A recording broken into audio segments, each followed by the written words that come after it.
Ladies and gentlemen, you are watching the English news of Binh Phuoc radio television station and newspaper. I'm the one and following are the headlines.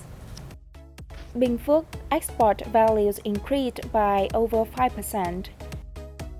Binh Phuoc program aims to reduce poor ethnic household by 1,000. Lộc Khánh commune is recognized as a new style rural area. President meets newly accredited ambassador of Croatia and Senegal. National Assembly deputies move over the draft law on medical examination and treatment. Regional minimum wage to increase starting in July. And now our details. Binh Phuoc province recorded a year-on-year decline in export-import turnover of 3.1% in the first 5 months of this year. However, its export rose 5.2%, according to the Provincial Department of Customs. As of the end of May, the province's export-import turnover hit nearly $2.66 billion, down 3.1% year-on-year.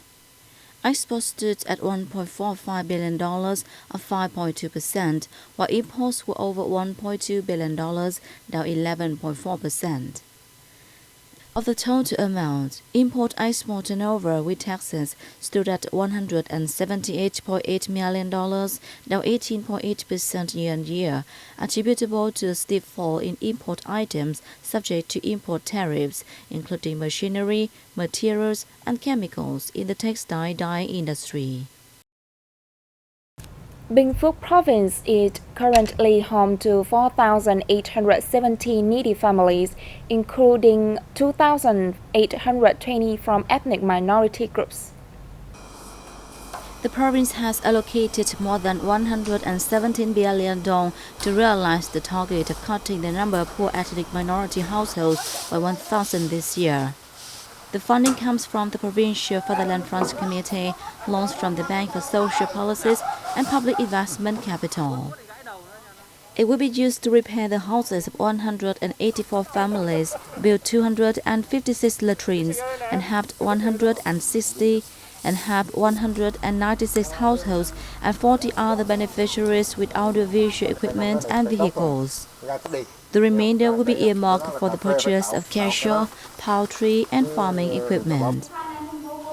Nearly $78 billion has been disbursed to beneficiaries in the first phase. The People's Committee of Lộc Ninh District recently held a ceremony to announce a decision recognizing Lộc Khánh commune as a new style rural area in 2021, making it the 12th commune in the district to earn the title. During the 10 years of implementing the National Target Program on building new style rural areas, Lộc Khánh has mobilized more than $235 billion to invest in socio-economic infrastructure.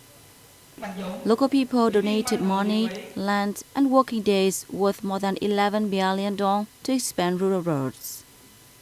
Nearly 15 kilometers of commune roads have been cemented, together with 38.5 kilometers of village roads. The commune also has 22.75 kilometers of power lines. Its road network enables connectivity and facilitates transport serving local production. Lộc Khánh had fulfilled all 19 criteria in the program by late 2022. The Binh Phuoc Department of Customs said its budget collections are estimated to have reached about 520 billion Vietnam dong in the first half of this year, fulfilling 45.2% of the target assigned by the Provincial People Committee.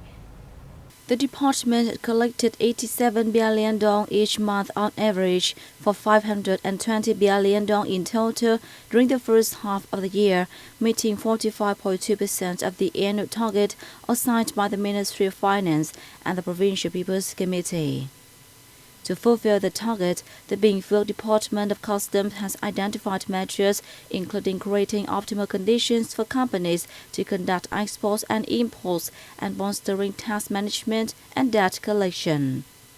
it will hold inspections after customs clearance and step up risk management, as well as keep watch on the export-import activities of major tax contributors and projects so as to assess budget collections in a timely and accurate manner.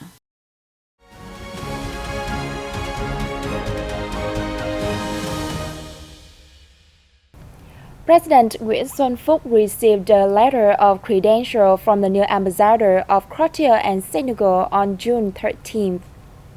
Welcoming Croatian Ambassador Ivan Vladimir Stasevic, President Binh Phuoc said Vietnam always attaches importance to consolidating and developing friendly and cooperative relations with Croatia.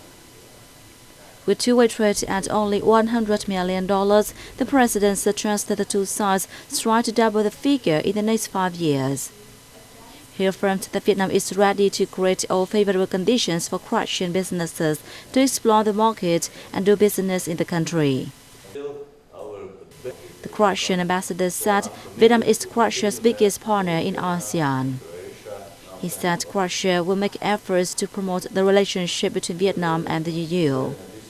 He said both countries have potential in tourism and need to promote cooperation in this area.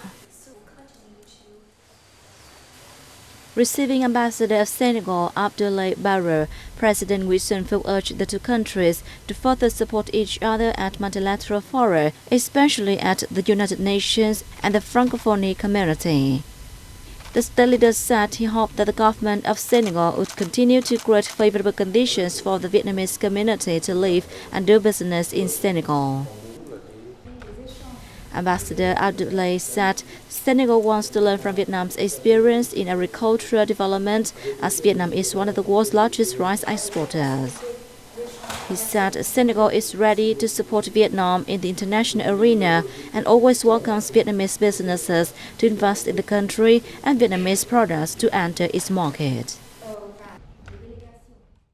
National Assembly deputies had discussed in the whole of the draft law on medical examination and treatment on June 13th during the 15th National Assembly ongoing third section. National Assembly deputies highlighted the need to clearly define the scale and task, as well as create a legal foundation to ensure the efficiency of the operation and develop the family doctor model during the discussion of the draft amended law on medical examination and treatment on June 13. The making of the draft law aims to institutionalize the party's policies, address shortcomings and limitations of the existing law, deal with newly arising issues to increase the quality of medical services towards fairness, quality, effectiveness, development, and international integration. It also aims to strengthen the validity, efficiency, order, and discipline of state management over health checkups and treatment. The draft law includes 10 chapters and 102 articles, one chapter more than the existing one. A new decree raising the regional minimum wage by 6% of all laborers has just been approved by the Deputy Prime Minister Phạm Bình Minh. The new regulation will come into effect on July the 1st.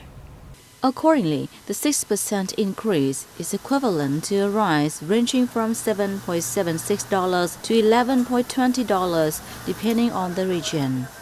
The document also specifies that the minimum hourly wage will range from $0.7 to $1, which also depends on the region. The geographical classification is determined based on the employer's place of operation. Region 1 covers Hanoi and Ho Chi Minh cities' urban areas.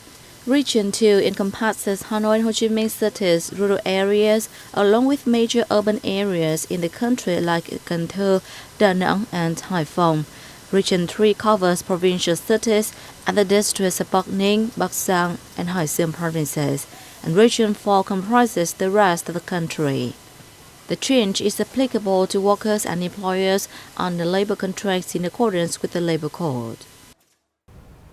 Almost 93% of German companies operating in Vietnam will continue to invest in the country, and over 64% of them expect their businesses to develop better in the next 12 months, according to a survey from the AHK World Business Outlook Spring 2022.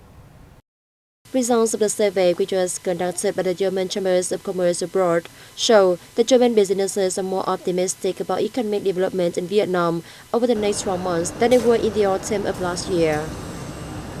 Over 46% of them plan to recruit more employees in the coming year.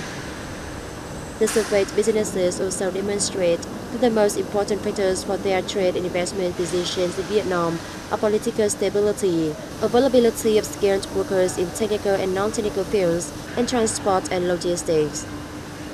Thanks to Vietnam's participation in free trade agreements, the country has favorable conditions to attract foreign direct investment flows. More than 73% of German businesses believe that the implementation of the EU-Vietnam Free Trade Agreement from August 2020 has lifted their competitiveness in Vietnam.